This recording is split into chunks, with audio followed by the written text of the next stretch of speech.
সেই 5টা থেকে উঠে রেডি হয়ে বসে রয়েছি। এখনও পর্যন্ত গাড়ি আসেনি। গাড়ির ঝামেলা করলেই এই ব্যাপারটা হয়। আর সাথে এরা লেট করেছে। তো আমরা রেডি হয়ে গেছি, ব্যাগটা পুরো রেডি। আর আমরা শুধু এবার অটো আসলেই চলে যাব, অটোয় করে যাব এখান থেকে। আর তোমাদেরকে দেখাবো কোথায় যাচ্ছি, তোমরা হয়তো। আর এখান থেকে বাসে গেলে অনেকটা সমস্যা হবে ওর, কারণ ও বাসে খুব বমি করে, ওই জন্য অটোয় করে যাব। ওখানটায় টানা 3 ঘন্টার মতো লাগবে। আবার বড় কাছে থেকে আজকে আবার সন্ন্যাসী, ওখানে বড় কাছে থেকে সন্ন্যাসী উত্তরই নেয়। তো ওখানে অনেক ভিড়ও হবে, আর খুব জোরে ওখানে পুজোও হয়। হারিয়ে যাওয়া যে জানো তো, মার হাত ধরে থাকবে, ভিড় হবে।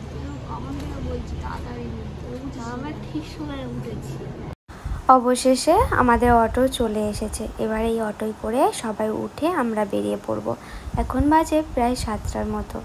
সবাই থাকলেও একটা কিন্তু জিনিস খুব মনে পড়ছে, আমার মেয়ের নিয়ে পুজো দেওয়ার কথা ছিল, সেখানে কিন্তু আমার মেয়ে আজকে নেই। মেয়ের নামে আজকে যেন ভগবানের কাছে যেখানে যাচ্ছি সেখানে যেন সব কিছু বলে আমার মেয়েকে ফিরিয়ে আনতে পারি। হয়তো সেরকম কিছু হবে না জানি, তাও একটা আশা। তো প্রায় 2 ঘন্টার মতো লেগেছে আমাদের অনেক জোরে অটোটা চালানোর পর। আর বড় কাছারির ভিতরের রাস্তাতে কাজ হওয়ার কারণে এই মেন রোডের কাছে গাড়িটা দাঁড় করিয়ে রেখে আবার একটা টোটো ধরতে হয়েছে। ভিতরে পাড়ার রাস্তা তো ওই জন্য এখন একটু অসুবিধা হচ্ছে। আর দেখি আজকে অনেক সকাল সকাল চলে এসেছি, কারণ আমরা বেরিয়েছিলাম সকাল সকাল, কারণ তাড়াতাড়ি যাতে প্রথম পুজোটা ধরতে পারি সেই কারণে।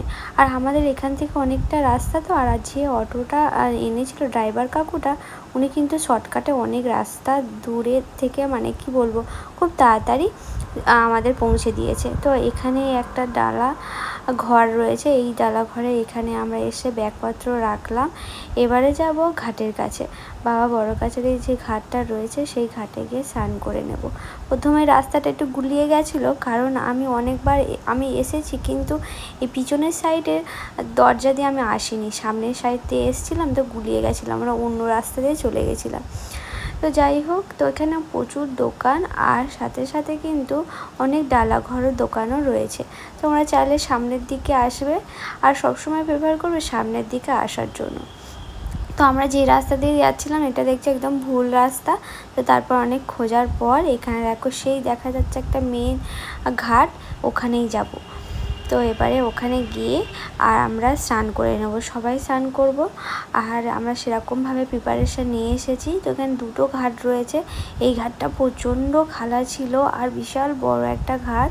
আর এখানের ব্যবস্থা বলতে চেঞ্জ রুমটা এখনও ঠিকঠাকভাবে নেই, আগে ছিল তো এখন নেই। আমার স্নান পুরো কমপ্লিট হয়ে গেছে। এবারে আমি কাপড় চোপড় এখানেই দাঁড়িয়ে পরে নিতে হবে, কোনো মানে কি বলবো ব্যবস্থা এখানে নেই। আর ঘটের জলও নিয়ে নিয়েছি।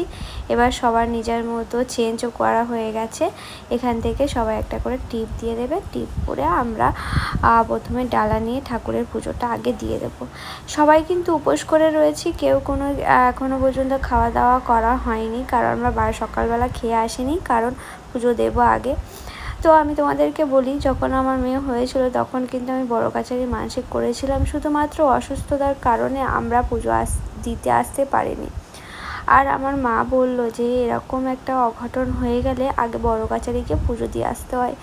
সেই মার কথা শুনে আর আমার হয়তো কি কারণ জানি না, এত বছরে এরকমভাবে আমার উদ্বেগ হয়ে ওঠেনি যে আমি যাবই, এই ব্যাপারটা আমার কিন্তু আসেনি।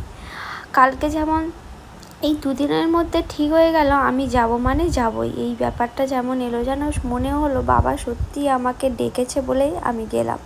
আর এমন সময় গেলাম যেখানে আমার মেয়েটাই পাশে নেই, যার জন্য পুজো দেবো বলে।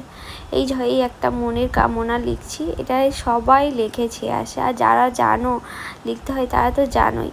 তো এখানে আমি ডালা নিয়ে নিয়েছি, আর এবারে ঠাকুরের গিয়ে পুজো দেব। আর এই কুপারে আসা মানে এতটাই ভালো যে নিজের মর্জি মতো শান্তি ভরে পুজো দেওয়া যায়, এই জন্য আমি কুপারে আসতে চাই। আর সকালের দিকে আসতে চাই। তো সকালবেলা এসে মন্দিরটা দেখো, এরকম মন্দিরটা যারা যাওনি তারা তো এরকম, আর যারা গেছো তারা তো বলতেই হবে না। বাবার মাথায় জল ঢেলে একেবারে শান্তি মোড়ে একেবারে মাথা ঠুকে তারপর পুজো দেওয়ার পরে ঠিকঠাকভাবে রেডি হয়ে এখন এসেছি খেতে। আর এখানে খাওয়ার দোকান বলতে গেলে এই পরোটা, ঘুগনি, লুচি এইসবই বেশিরভাগ পাওয়া যায়। সকালবেলায় এই দোকানটা এলাম কারণ পরোটাটা খুব কম তেলে ভাজা আর শুকনো শুকনো মতো, ওই জন্য বেশ ভালো লাগলো। তো খাওয়া দাওয়ার পর আমরা বেরিয়ে পড়বো।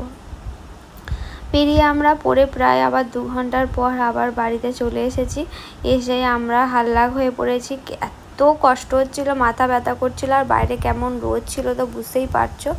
তো পুজো দিয়ে চলে এসেছি। আর যারা যেতে চাও অবশ্যই যেতে পারো। আর সত্যি কথা বলতে গেলে আমি এটা মানি যে বড় কাছারি খুব জাগ্রত একটা মন্দির, যেখানে নিজের যা ইচ্ছা ওখানে লিখে আসলে সবই কিন্তু পূরণ হয়, এটা আমি মানি। তোমরা যারা যারা গেছো কিনা অবশ্যই কমেন্ট করে জানিও। এটা ভিডিওটা কেমন লাগলো